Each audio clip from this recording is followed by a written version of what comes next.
네, 갓솔저의 말씀 충만 시간입니다. 오늘 사도행전 2장의 어떤 큰 그림을 이렇게 보고 싶은데요. 예수님 사복음서 이후에 어떤 사도행전, 그리고 사도행전 이후에 각종의 모든 어떤 서신서들, 이것이 다 사도행전 안에 들어가는 어떤 것이죠. 그러면 이 사도행전의 어떤 중에서 28장이나 되는데요. 그 중에서도 중요한 게 뭐냐면 또 사도행전 2장이죠. 왜? 사도행전 2장은 어떤 큰 그림, 사도행전 전체의 어떤 큰 그림, 어떤 교회 시대의 어떤 큰 그림을 보여주기 때문에 그렇습니다. 제가 그래서 타이틀을 신약 어떤 교회 시대의 어떤 큰 그림이라고 이렇게 표현을 이렇게 해봤습니다. 그래서 사도행전을 한번 쭉 전체를 읽어보면 이 신약 시대의 어떤 큰 그림을 이렇게 그릴 수가 이렇게 있습니다. 그런 구조로 어떤 진행이 되는 거죠. 그래서 이 사도행전 2장은 어떻게 되냐면 성령의 강림으로 시작을 해서 예수 공동체가 형성되는 것으로 되어 있습니다. 그래서 이 땅에 성령님이 이렇게 내려오셔서 뭐예요? 예수 공동체가 형성이 되는 어떤 것이죠. 그래서 예수 공동체가 형성이 돼서 또 어떤 결과들이, 어떤 삶들이 이어지는 것인가의 어떤 큰 그림입니다. 자, 한번 좀 자세히 좀 보겠습니다. 자, 오순절날입니다. 오순절날에 뭐죠? 이제 예수님이 부활하시고 이제 10일 동안 10일이 지난 이후가 이제 오순절이 되는 것이죠. 그래서 오순절날 10일 동안 이제 기도했겠죠. 다락방에 모여서. 그리고 오순절날이 되었을 때 시작을 어디서부터 하냐면 하늘로부터 이렇게 시작을 합니다. 그래서 하늘로부터 내려왔다는 것을 이렇게 이야기를 이렇게 합니다. 뭐가요? 바람 같은 소리가 갑자기 호련히 바람 같은 소리가 있었다라는 것이고, 그리고 눈에 보이는데 바람은 이제 소리니까 들리지만은 보이진 않죠. 그런데 눈에 보이는 현상이 한 가지가 있었는데 불의 혀 같은 것이 각 사람, 거기에 몇 명이 모여 있습니까? 지금 대략 그 120명 정도가 모여 있다고 지금 하지 않습니까? 120명 정도가 모여 있는데 그 사람 머리 위에, 각 사람 머리 위에 눈에 보이게 불의 혀 같은 것이 임하여 있었다, 이렇게 이야기하고 있습니다. 그러니까 성령님이 이제 하늘로부터 내려왔고, 그리고 그 장소에 가득 찼을 뿐만 아니라 바람과 같은 소리가 가득 찼고, 그리고 불의 혀 같은 사람이 또 각 사람 위에 임하였던 것을 이렇게 봤다. 그래 이제 그것을 이렇게 내려왔다, 이렇게 이야기를 이렇게 하는 것이죠. 임했다, 이렇게 이야기하고 있습니다. 각 사람의 하나씩 임하여 있더니, 그러니까 임하여 불에 같이 임하여 있는 것을 보게 되는 것이죠. 임하여 있던 것을. 그러더니 조금 있다가 뭐예요? 그들이 다 성령의 충만함을 받아. 누가요? 120명이 다 성령의 충만함을 받아. 근데 성령의 어떤 충만함을 받았다라는 것은 이제 성령의 어떤 통치, 이끄심이 있다는 어떤 그 뭔가 증거로 좀 나타나면 좋지 않습니까? 그게 바로 성령이 말하게 하심을 따라서 다른 나라 언어로. 이게 이제 하나의 현상으로 나타나는 것이죠. 우리가 이제 방언이라고도 이렇게 말을 하고, 여기서는 랭귀지 언어라고도 이렇게 말을 하는데, 어쨌든 그때 그 상황에서 누가 와 있었냐면 천하 각국으로부터 경건한 유대인들이 예루살렘에 많이 와 있었어요. 그래서 성령의 말하시게 하심을 따라 이렇게 방언으로 말을 하니까 이 사람들이 깜짝 놀란 거예요. 천하 각국으로 각각의 도시, 로마에서도 지금 9절, 10절, 11절, 3절에 걸쳐서 각 지역을 언급을 이렇게 하고 있습니다. 그러니까 각 지역의 사람들이 각 지역의 언어로 하나님이 큰 일을 말하는 것을, 이 120명이 말하는 것을 듣게 되는 거예요. 그래서 저 사람들은 갈릴리 사람인데 어떻게 우리나라 지역의 언어로 말로 이렇게 하는 거예요. 깜짝 놀란 거죠. 그 사람들이 몰랐던 언어를 지금 그 지역에 가보지도 않은 사람도 있었을 텐데 그 나라 사람의 말로 하니까 지금 의사소통이 되고 있잖아요. 그러니까 깜짝 놀랄 수밖에 없죠. 이건 뭡니까? 예, 성령이 하시는 것이죠. 그래서 오순절날 이런 일들이 이렇게 일어나는 거예요. 왜? 뭐예요? 이건 주도성이 어디에 있다? 예, 성령님께서 하고 계시다라는 것을 강조하고 있는 거죠. 예, 성령이 강림했다는 어떤 증거 이렇게 표시고 그렇습니다. 그러니까 이것을 뭐죠? 사람들은 뭐라고 그래요? 술 취한 거 아니야? 새술에 취한 거 아니냐? 예, 우리 술 취한 거 아닌가? 이렇게 정말 이렇게 술 취하면 술 취한 줄 알 줄 아나요? 여러분 성령에 취해 보신 적 있습니까? 술 취하지 말고 성령의 충만함을 받으라 이렇게도 성경에 말씀되어 있는데 여러분 뭐 술 취하는 것은 우리가 술 먹어보신 분은 알지 않습니까? 여러분은 또 성령의 어떤 취해 보셨습니까? 어떤 사람은 또 방언하고 뭐 하는 걸 또 이상하게 생각하는 사람도 있어요. 또 방언을 또 하지 말라는 사람도 있더라고요. 근데 누가 뭐 이렇게 성경에는 뭐요? 성령님이 다른 언어로 하게 하심이라고 말씀하고 있어요. 우리가 이런 영적인 영역, 하나님의 영역을 다 아는 건 아니지만 적어도 성경에 나와 있는 그런 어떤 부분들, 그리고 또 고린도전서에 나와 있는 어떤 은사들, 있는 것을 없다고 말할 수 없죠. 하나님의 역사를 하나님의 역사가 아니라고 말할 수도 없죠. 또 말해서도 안 되고. 내 지식이 부족해서 내가 모른다고 해서 또 그것이 없다고 말할 수도 없고, 그것도 아니라고 말할 수도 없죠. 그럼 내 기준이 어느 순간에 하나님의 기준으로 올라가서 하나님의 것을 판단하는 사람, 그런 사람이 되면 안 되죠. 또 우리가 성령님에 대해서 얼마나 압니까? 또 얼마나 경험했습니까? 예수 믿는 것은 다 어떻게 보면 공통적으로 다 알지만은 이 성령에 대해서는 또 우리가 많이 모르는 것이 또 사실이지 않습니까? 그래서 지금도 성경에도 고린도 교회에도 그런 성령의 이슈가 있었고 지금도 있죠. 지금 우리 한국 교회도 이렇게 있고 그러나 기준은 하나님의 말씀입니다. 하나님의 관점에서 봐야지 내 기준, 내 지식, 내 경험 내가 모르니까 내 마음이 편하니까 그런 식으로 하면 안 된다는 것이죠.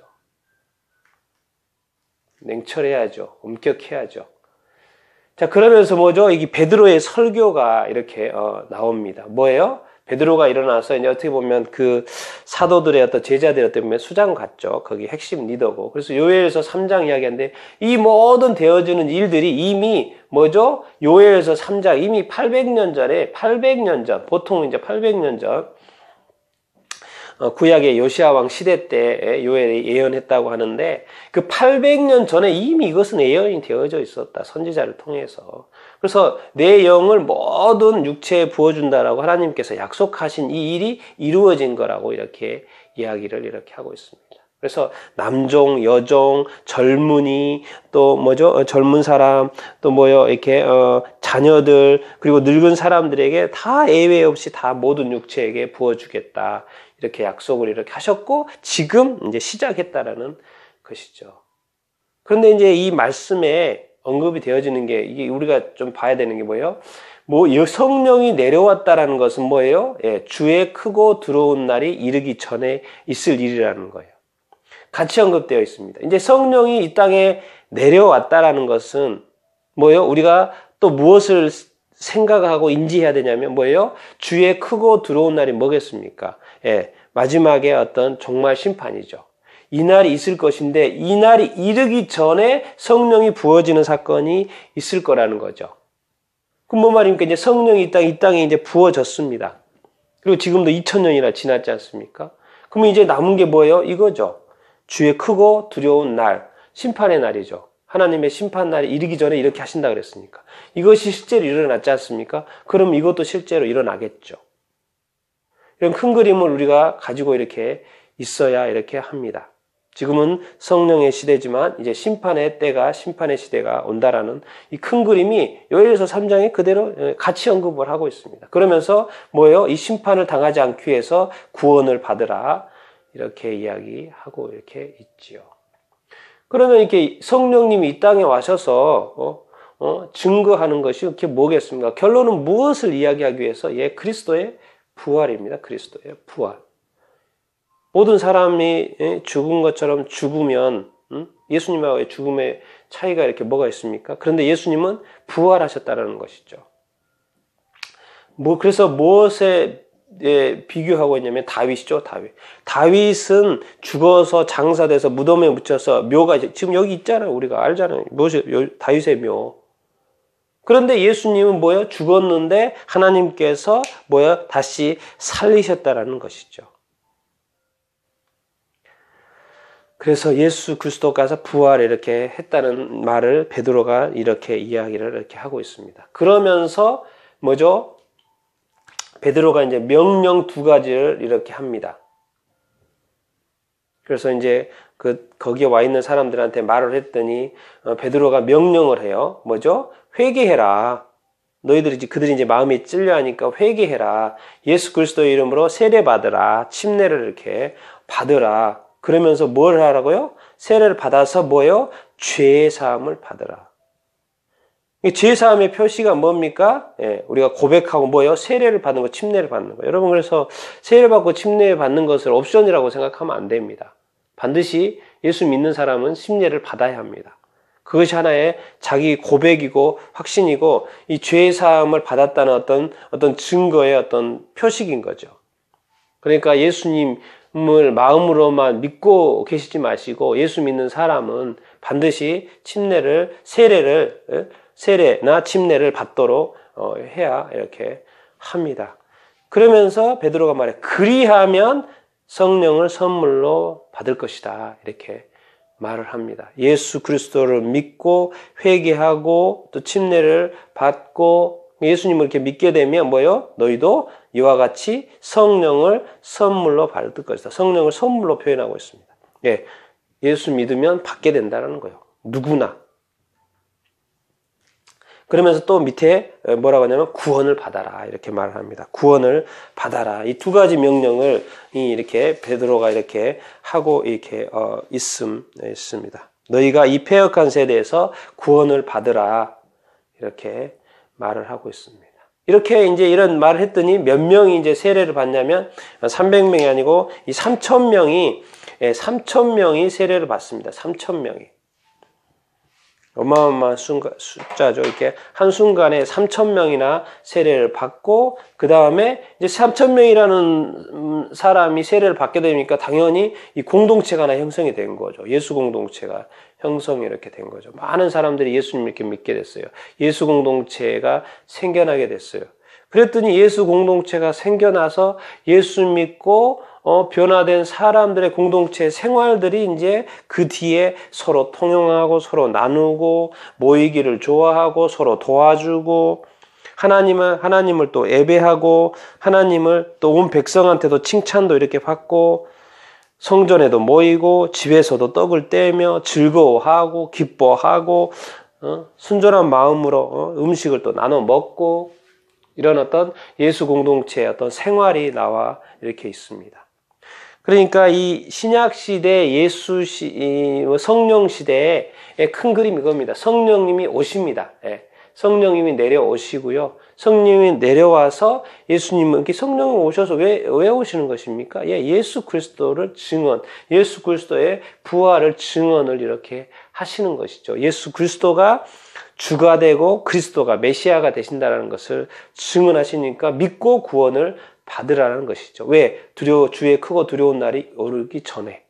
그래서 성령을 이렇게 부어주시는 것이고. 그래서 믿는 사람들이 자꾸 생겨나요. 그래서 예수 공동체가 형성이 된 그림을, 큰 그림, 3,000명이 많이 믿게 되는 거죠. 그래서 예수 공동체의 어떤 생활 영역들이, 예수 믿으면 하나님께 칭찬받고 사람에게도 칭찬받는 그런 어떤 공동체가 형성이 되는구나. 이런 그림을 이렇게 이렇게 줍니다. 그래서 이 전체의 어떤 그림이 이제 신약 성경에 이제 이것이 각 지역마다 복음이 전해지면서 각 지역마다 교회가 생기고 어떤 나라마다 교회가 생기고 거기에마다 예수 공동체가 생기고 예수 공동체 사람들이 또 어떻게 사는지 어떤 그 그림들. 이렇게 되면 각 지역에 예수 그리스도가 예루살렘과 온 유대와 사마리아와 땅끝까지 복음이 전해지는 것. 그게 이제 사도행전의 끝에 로마까지 가는 것까지. 그리고 더 나아가서 서바나 그 스페인까지 가기를 원하는 어떤 베드로의 사도 바울의 어떤 고백처럼 이 땅끝까지 복음이 쭉 흘러가는. 그러나 그 각 지역마다의 어떤 이름 뭐요? 성령님이 임하시고 그리고 거기에 예수 공동체가 형성이 되고. 그걸 좀 쉽게 말하면 어떤 교회라고 하면 되죠. 교회가 믿는 사람들의 이렇게 무리니까 각 지역마다 교회 믿는 어떤 사람, 교회들이 형성이 되는 것이라고 이렇게 이해를 하면 되죠. 그래서 이 사도행전은 이 전체 신약 시대 전체의 어떤 그림의 어떤 큰 그림입니다. 신약 큰 그림, 성령님이 임하시고 그러니까 교회에 성령님이 없는 거는 말이 안 되는 거죠. 교회 시대에 교회에 성령님이 안 계시는 것은 말이 안 되는 거죠. 말이 안 되는 거죠. 왜? 교회 시대를 시작하신 분이 성령님이신데. 그리고 예수 믿는 사람에게는 반드시 성령의 임재가 있고 성령의 어떤 새롭게 하심, 성령의 거듭남이 있고 성령의 또 충만함을 받아야 된다라는 것이죠. 예. 거듭난 것으로 또 만족하지 말고 성령의 충만함을 받고 그러면 우리가 계속 예수님을 증거하게 되고 그렇죠? 예수님을 예수 믿는 사람이 점점 늘어나는 그 현상. 이건 이제 부흥이라고 할 수 있고. 그러나 중요한 거는 뭐죠? 예수 믿는 사람들의 공동체의 어떤 이 생활을 우리가 유심히 볼 필요가 있습니다. 예, 서로 도와주고 서로 사랑하고 서로 이렇게 나누어주고 예, 서로 살려주는 것이죠. 사랑의 입장에서 이렇게 해석하면 좋을 것 같고. 그래서 이런 어떤 큰 그림들이 어떤 사도행전 2장에 나와 있다는 것을 우리가 알고 또 이렇게 사도행전을 또 읽어가면은 더 이해가 되고 또 더 재미 이렇게 있겠죠. 그래서 이 사도행전 2장을 여러분들이 좀 더 읽어보고 이해할 수 있게 되기를 이렇게 축원합니다.